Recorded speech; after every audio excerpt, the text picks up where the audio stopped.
You're watching News 25. Local coverage you can count on. News 25 is brought to you by J.K. Nelson Law, voted best of Pahrump for 4 years. Give them a call, 775-727-9900. News 25 is also brought to you by Gunny's Air Conditioning and Heating. New, service, and repair. Call Gunny's, 775-727-6800.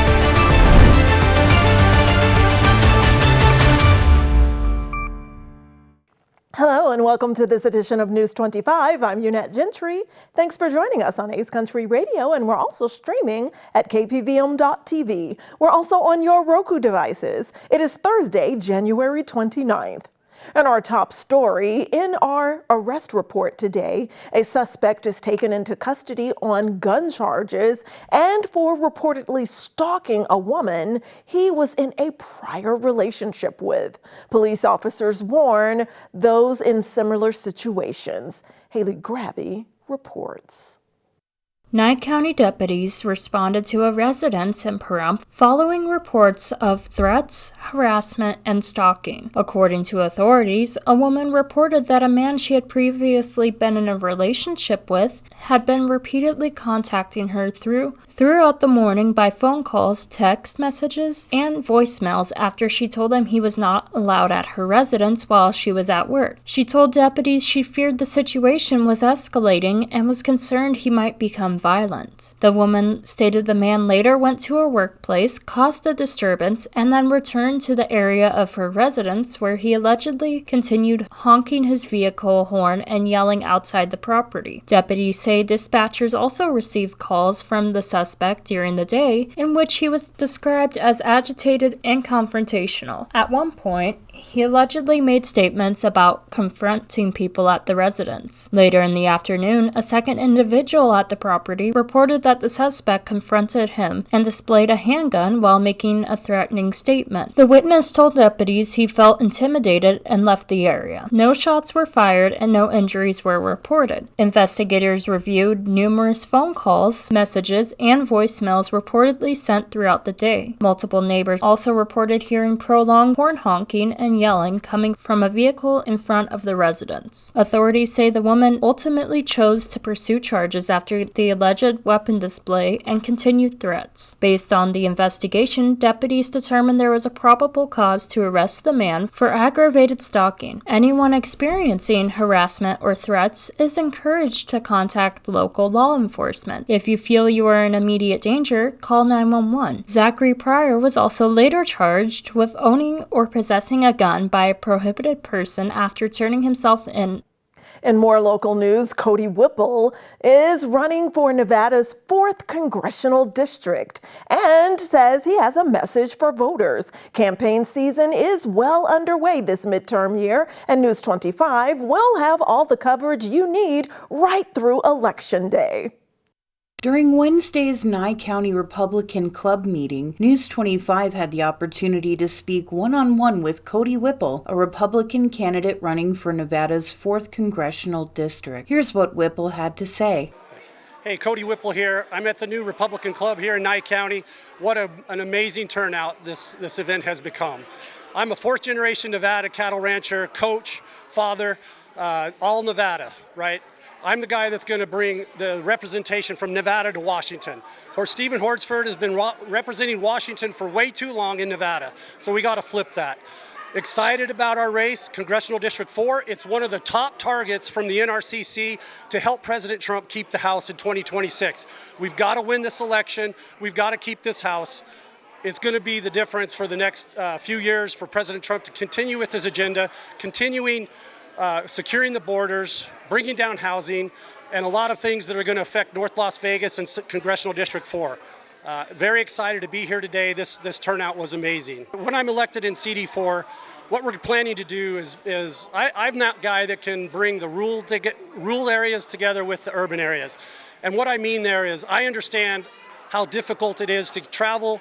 We need passing lanes, we need rest stops, we need broadband, we need infrastructure with cellular communications, the things that will keep our communities safer and encourage people to come and tour through our industries the tour industry that we have in CD4. We've got a lot of state parks. We have a lot of beautiful areas, but people sometimes don't want to come out to these rural areas because they just don't feel as safe. We want to get past that, bring a lot of safe communities into Congressional District 4. Obviously, I'm a big fan of all the high schools and the schools in Congressional District 4. I want to bring as much money as we can. I want to be there when President Trump gets rid of the Department of Education. There's a lot of work that's got to be done so that we make sure that Nevada schools get what they deserve. And what I'm going to do in Congress is those mothers, be it in North Las Vegas, in Congressional District 4, that are sitting at their dining room tables figuring out health care, jobs, and the future for their families, I want them to know that I'm thinking of their families as well. I appreciate the time. Please vote Cody Whipple for Congress. It was great to be here today. I thank you very much. You guys have a great week.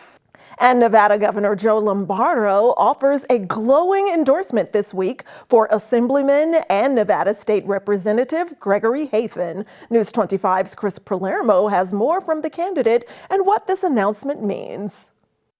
Nevada Governor Joe Lombardo recently endorsed Minority Leader Gregory Hafen. The governor said in his statement that Greg's deep roots in southern Nevada and his private sector experience give him the right perspective to tackle the pressing challenges facing our state. Greg has been a strong partner in advancing responsible budgeting, pro-growth policies, and common sense solutions that put Nevada families first. We spoke with Gregory Hafen via Zoom, and he began by telling us the people in the areas he serves. So I actually only represent half of Pahrump. My district stops at Bella Vista, and then Berger covers the other half.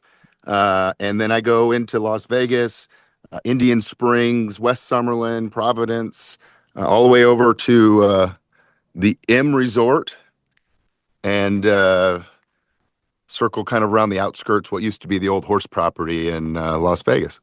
You are covering a lot of ground, so let's hyper-focus on a very special announcement just the other day.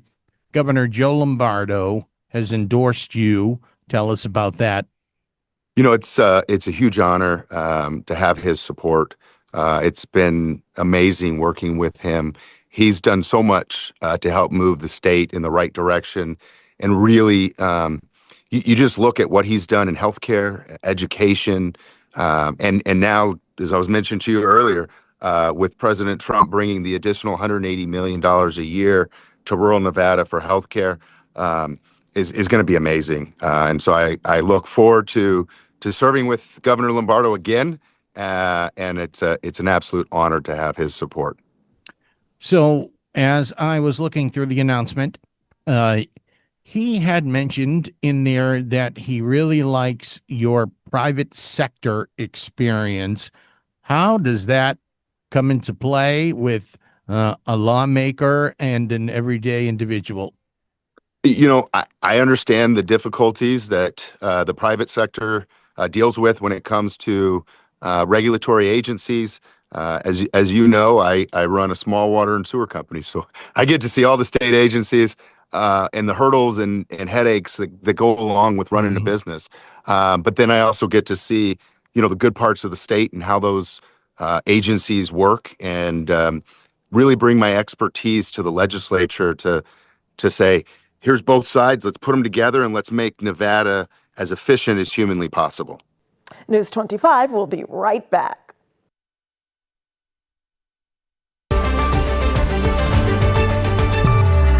You're watching News 25. Local coverage you can count on.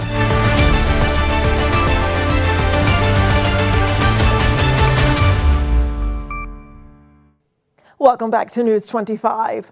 Well, unfortunately, tourists flying into Harry Reid International Airport declined in 2025 compared to the previous year. But the numbers were still strong enough to mark the third busiest year in that airport's history.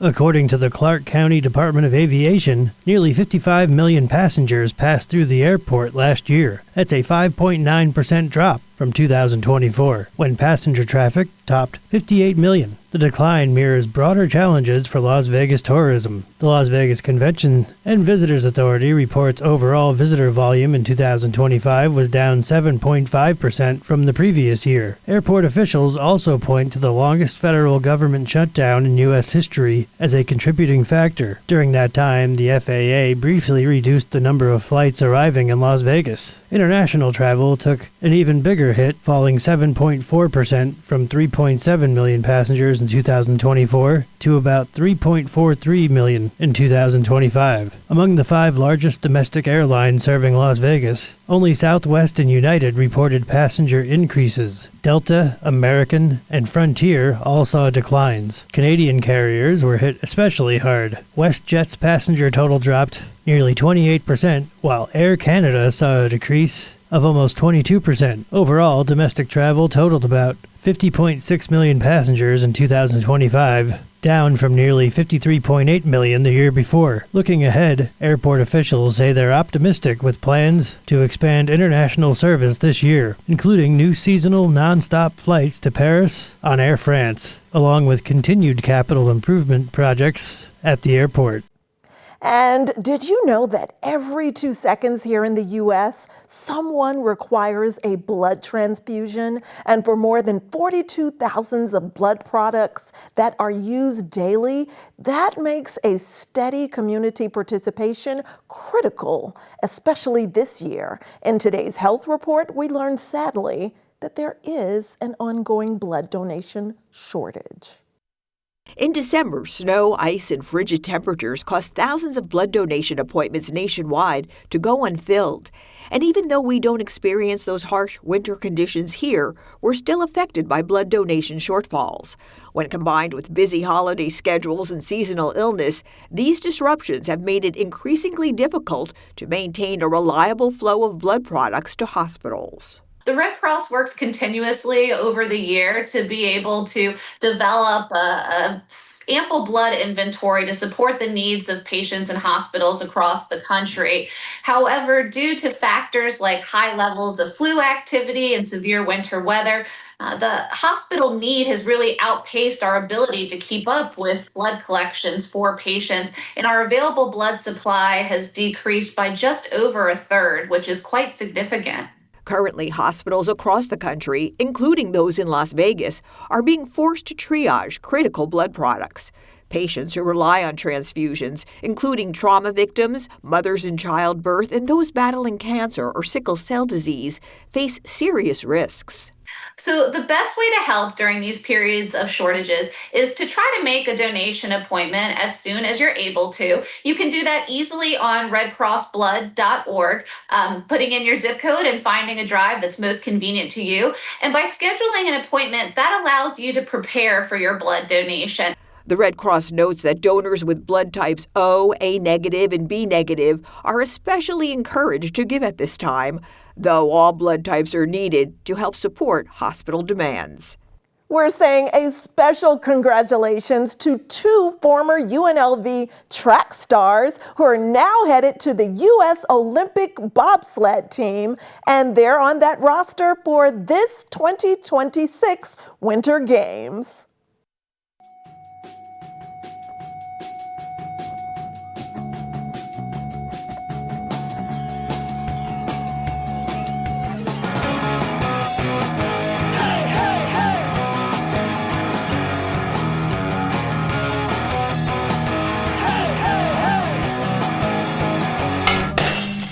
Time now for your News 25 look at sports and streaming at KPVM.TV and now on Roku devices. The Vegas Golden Knights are back on home ice Thursday tonight, hosting the Dallas Stars. So yes, expect goals, hits, and at least one fan yelling, "Shoot!" from the upper deck. Now to the fast track. Literally, 2 former UNLV track and field standouts are trading spikes for speed. Keisha Love and Azaria Hill have been named to the U.S. Olympic bobsled roster for the 2026 Winter Games in Milano Cortina. Love is the reigning world monobob champion and is headed to her second Olympics after competing in Beijing in 2022. Hill joined Team USA in 2023 and made quite the entrance, piloting a two-woman sled with love to a first-place finish in the North American Cup. In football news, Las Vegas Raiders defensive coordinator Patrick Graham is packing his bags and heading east. Graham has reportedly accepted the same role with the Pittsburgh Steelers. And finally, on the high school hardwood, mark your calendars for January 30th as the Pahrump Valley Trojans boys and girls basketball hit the road to take on Moapa Valley. JV tips off at 3:30.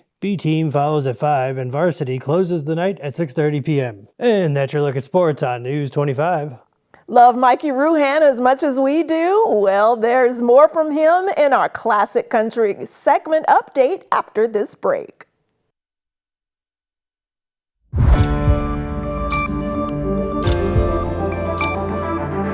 You're watching News 25. Local coverage you can count on.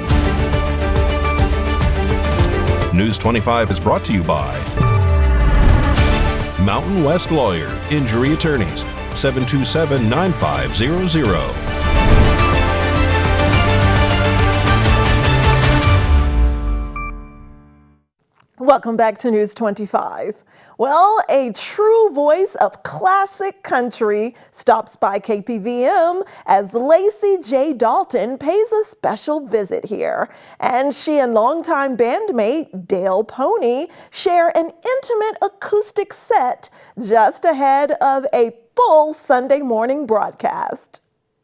This week, KPVM welcomed country icon Lacey J. Dalton to our studios for a rare acoustic session with bandmate Dale Pony. Here's a preview of that performance, and you can catch the full Classic Country Breakfast this Sunday morning at 8 on Ace Country 103.1. Call me left wing, call me right. We are split right down the middle in this fight. Provided we fall, that will not change. It's just the devil by a different name, boys. Devil by a different name. Hey, this wicked world is dancing with the devil in a wild and crazy hurdy-gurdy dance. Caught up in the frenzy and the revel, there's a dreadful price to pay for this romance. So call me rabbi, call me priest. We are brothers separated by belief, but a loveless faith is a ball and chain. It's devil by a different name, boys. Devil by a different name. News 25 Weather Cam is brought to you by Lerner and Rowe Injury Attorney's Office in Pahrump. In a wreck, need a check? Call 702-877-1500. Let's take a sneak peek outside during our last days of January at this beautiful scene of wild horses, and look at the new baby foal. And his name is Zephyr. Look at Zephyr go on this beautiful day. A closer look in weather next.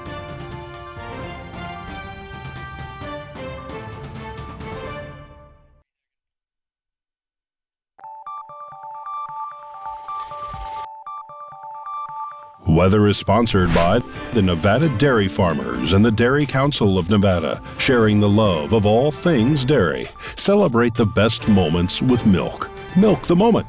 And the weather is also brought to you by the Ponderosa Dairy, Nevada's largest dairy, fresh from our farm to your table.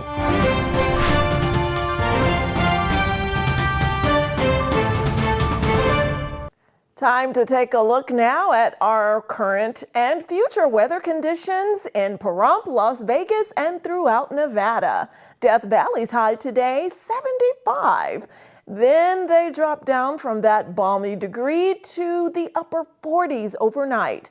Las Vegas remained chilly today with highs only in the mid-60s. Then we're dropping back down to the low 40s overnight.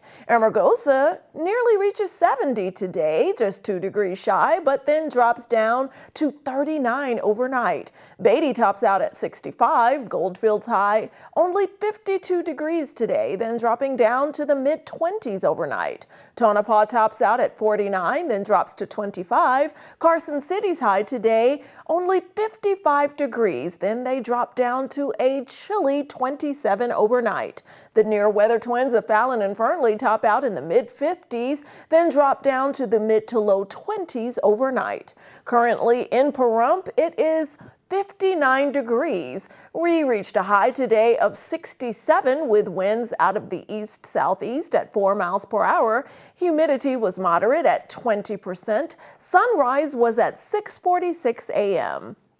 And tonight, we can expect an overnight low in Pahrump of 36 degrees.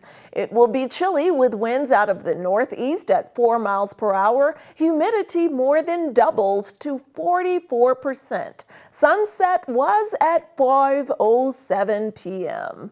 And looking ahead to our 7-day forecast, we're nearly reaching 70 tomorrow with sunny skies. Humidity remains high at 39%. Then for the weekend, we are going to be in the low 70s. It's going to be a beautiful weekend, topping out near 73 and dropping down to the mid to low 40s overnight.